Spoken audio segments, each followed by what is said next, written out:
Hello dear students, today we are going to see the part 2 of quadratic equation, and this chapter is for ICSE and CBSE grade 10, and this is Mayank sir from the New Tulip International School. In this video we are going to see find the roots by completing square method. This is very important method. Remember this thing, completing the square method. Then we are going to see general formula and then some problem sums. First, useful formula. Okay, you should know these identity of completing square. In 8th and 9th standard you have seen this identity that a square plus 2ab plus b square is equal to a plus b whole square. And second identity to remember, that is a square minus b square is equal to a minus b, a plus b.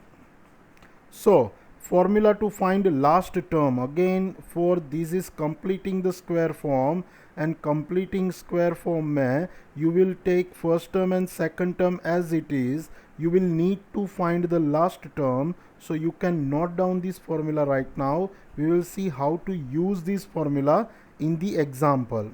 So formula for last term is middle term square upon 4 into first term.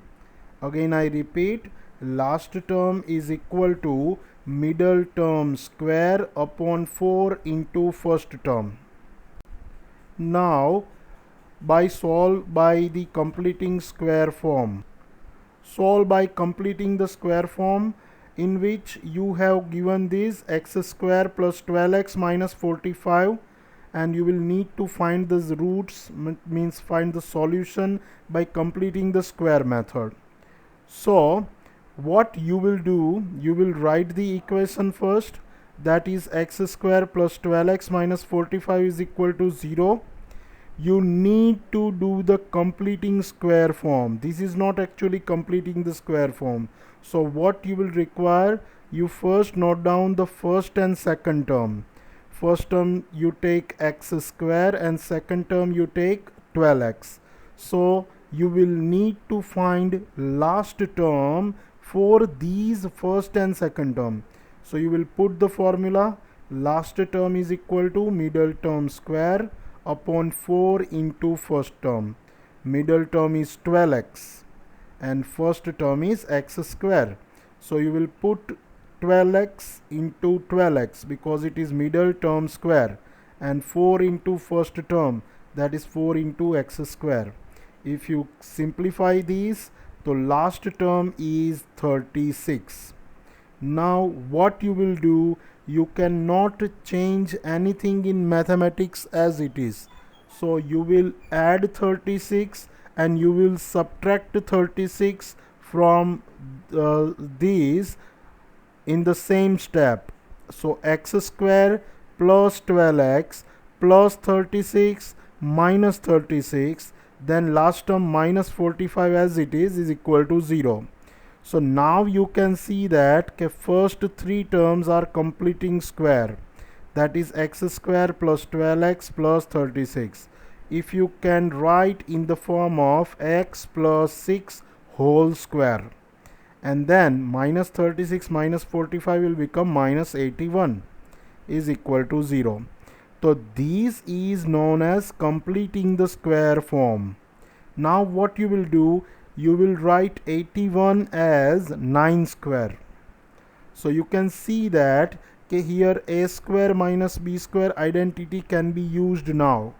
So a minus b, a plus b, that means x plus 6 plus 9, x plus 6 minus 9. So it will become x plus 15, at other bracket is x minus 3. So your two zeros are x is equal to minus 15 and x is equal to 3. So this way you can solve the quadratic equation by completing the square form. First and second term आपको ले लेना है और आपको उसका last term find out करना है. दूसरा स्टेप, लास्ट टर्म को ऐड करना है एंड सब्ट्रैक्ट करना है. तीसरा स्टेप, आगे सिंप्लीफाई करना है. Again second sum, solve by completing the square form. Here 2x square minus 5x plus 3 is equal to 0. In this sum you can see that first term is not perfect square term. So what I will do, I will divide whole equation by 2. So it will become x square minus 5 by 2x plus 3 by 2. What I have done, again I repeat, I will divide whole equation by 2. So it will become x square minus 5 by 2x plus 3 by 2. These sum will look little bit complicated, but if you follow the step very correctly, it will be quite easier.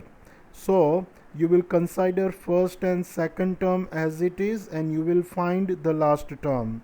So you will put the last term formula. Last term is equal to middle term square upon 4 into first term.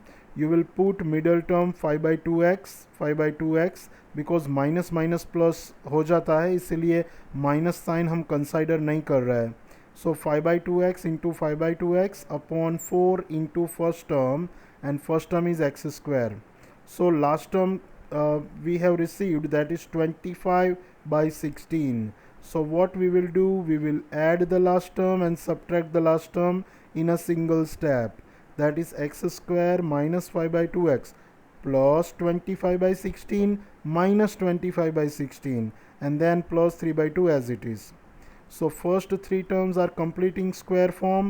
First term square root, that is x, middle term sine, and 25/16 का square root 5/4 whole square. तो ये हो गया completing the square form. And बाकी के जो दो step रहे उसको सिंप्लीफाई करोगे तो -1/16 आया. अब आप दोनों को स्क्वायर फॉर्म में लिखो तो x minus 5/4 whole square and minus 1/4 whole square. So what you will receive, that you will receive x minus 5/4 minus 1/4, x minus 5/4 plus 1/4. That means a square minus b square wali formula, a minus b, a plus b. Now what you will do, you will simplify this. So x minus 3/2 and x minus 1. So your two zeros are x is equal to 3/2, x is equal to 1. Now one more term I have taken, it is little bit more harder than first two. So 5x square minus 6x minus 2. So what you can do, इन आगे के सम देखा उसमें हमने 2 से divide किया था, इसमें भी आप 5 से डिवाइड कर सकते हो, लेकिन मैं यहाँ पे दूसरी भी एक चीज़ कर सकता हूँ, मैं पूरे इक्वेशन को 5 से मल्टीप्लाई भी कर सकता हूँ. तो 5 से मल्टीप्लाई करूँगा, so it will become 25x square minus 30x minus 10 is equal to 0. अब हम फर्स्ट एंड सेकंड टर्म को कंसाइडर करके लास्ट टर्म ढूंढेंगे. So last term is equal to middle term square upon 4 into first term. Middle term is minus 30x. So 30x into 30x, because minus minus plus, upon 4 into first term, that is 25x square. So if we simplify, the last term is 9. So what we will do now, we will add last term and subtract last term in a single step. So 25x square minus 30x plus 9 minus 9, then minus 10 as it is. So you can see now first three terms are completing the square form. So its square root is 5x minus 3 whole square, and then minus 9 minus 10, that is minus 19. Here you can see that a square minus b square, if you want to write, then 19 is there. That means you will need to put root 19 whole square. So if you simplify by a square minus b square, so it will become like that: 5x minus 3 minus root 19, 5x minus 3 plus root 19. So now 5x minus 3 minus root 19 is equal to 0, or 5x minus 3 plus root 19 is equal to 0. So x is equal to 3 plus root 19 by 5, or 3 minus root 19 by 5. These type of answer can also be achieved by completing square form. Now we are moving towards the most important part of theory of this chapter, that is nature of roots. अभी देखो, कोई भी quadratic equation है उसमें always दो root हो ऐसा जरूरी नहीं हो सकता है. तो quadratic equation can have two different roots, two same real roots और नो रियल रूट्स. बराबर ध्यान रखना, क्वाड्रेटिक इक्वेशन दो पॉइंट में भी एक्स एक्सिस को कट कर सकती है या एक सिंपल सिंगल पॉइंट में भी कट कर सकती है, या ऐसा भी हो सकता है कि ग्राफ है वो एक्स एक्सिस को कट ही नहीं करता है. तो हम ये नेचर ऑफ रूट कैसे फाइंड आउट करेंगे? वो will help to determine the nature of roots. तो यहाँ पे एक बहुत ही मस्त हीरो की एंट्री होती है, that is discriminant. So what is discriminant, that we will see now. So discriminant is actually, if you follow the general form ax square plus bx plus c is equal to 0, so discriminant is b square minus 4ac. We will explain, we will show it as d. So d is equal to b square minus 4ac. Remember this thing, you can note down this formula anywhere. b square minus 4ac is the formula to find the discriminant. Now ये discriminant हमको help कैसे करेगा? तो आप देखो, ये b square minus 4ac आप ढूंढते हो, अगर वो वैल्यू नेगेटिव में आती है that means no real roots. आप देख सकते हो पहले वाला ग्राफ एक्स एक्सिस को छूता ही नहीं है, मतलब डिस्क्रिमिनेंट की वैल्यू नेगेटिव है. ये याद रखना, अगर डिस्क्रिमिनेंट की वैल्यू ज़ीरो आती है that means one real root, मतलब कि ये ग्राफ है वो सिर्फ एक ही पॉइंट में छूता है. और अगर डिस्क्रिमिनेंट की वैल्यू पॉजिटिव आती है that means two real roots. That means ये ग्राफ है वो एक्स एक्सिस को दो पॉइंट में इंटरसेक्ट करता है. नाउ अभी हमको डिस्क्रिमिनेंट मिल गया, तो what is general formula? General formula की हम हेल्प से हम रूट्स कैसे ढूंढ सकते हैं? तो जनरल सॉल्यूशन अगर हम देखें A X square plus B X plus C, then discriminant is also B square minus 4ac. तो x की दो वैल्यू डायरेक्टली आप ढूंढ सकते हो कि x is equal to minus B plus root D upon 2a और minus B minus root D upon 2a. You can note down this two formula. Minus B plus root D, जहाँ पे D है वो हमारा discriminant की value है, upon 2a minus B minus root D upon 2a. तो इसकी help से आप direct without any further calculation and thinking आपको डायरेक्ट x की दो वैल्यू मिल जाएगी. तो आइए उसकी हेल्प से एक सम करते हैं कि let us take find two consecutive odd positive integer sum of whose square is 290.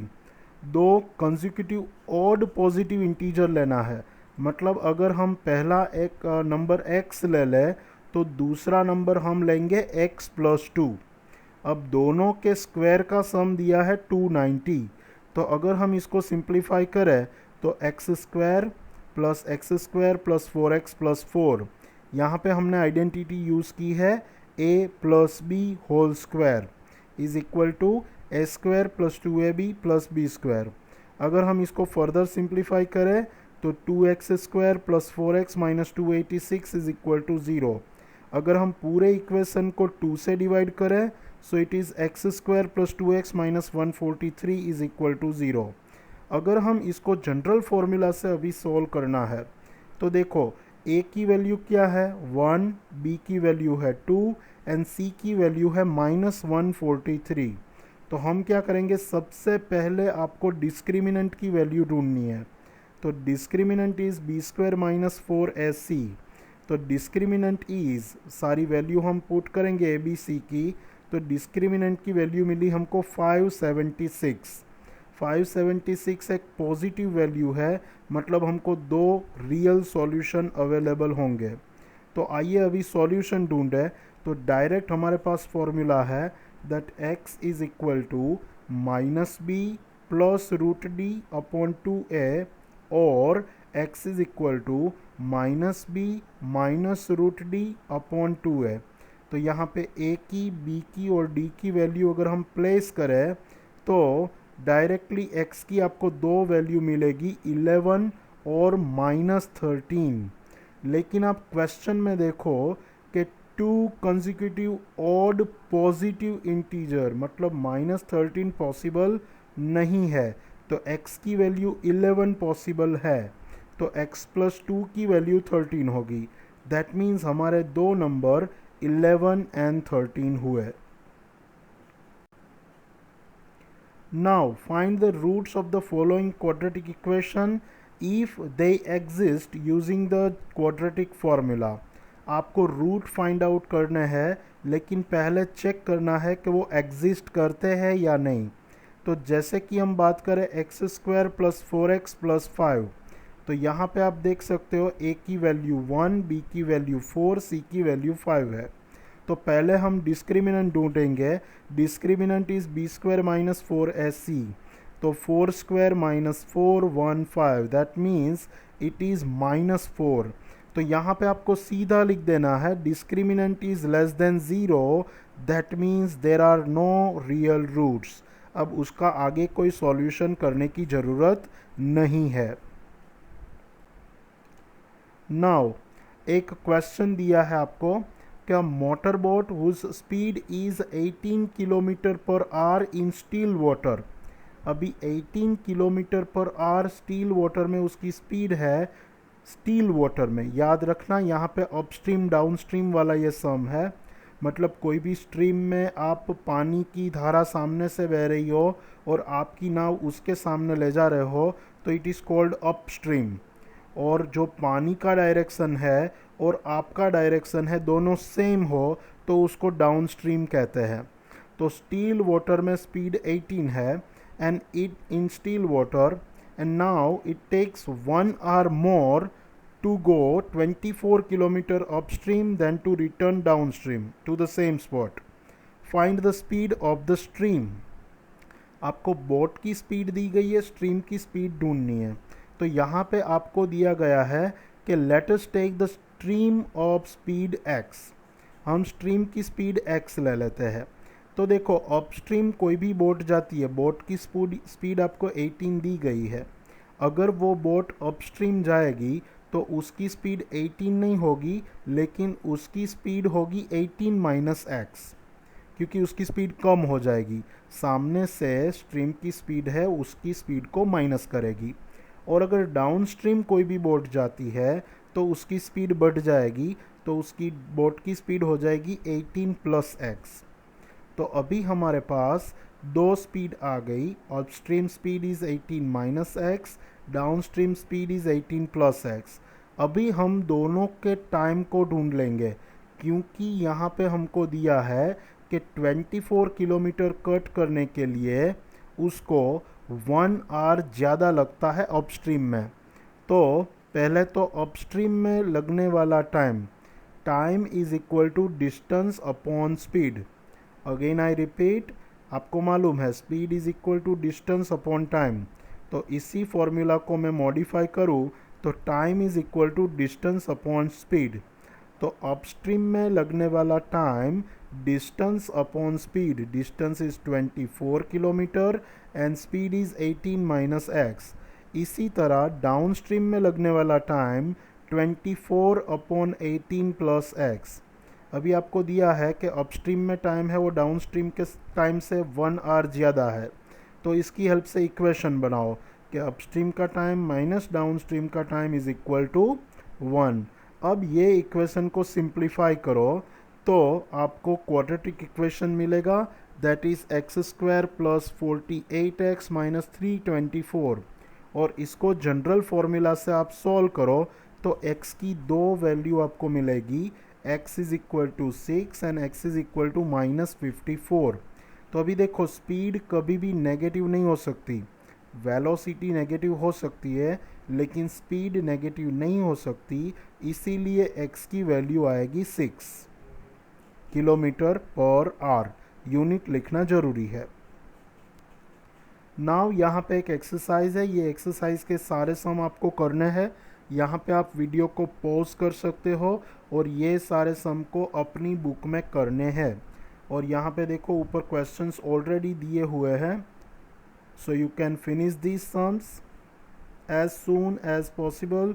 और आप आंसर भी चेक कर लेना कि कितने सही हो रहे हैं, कितने गलत हो रहे हैं।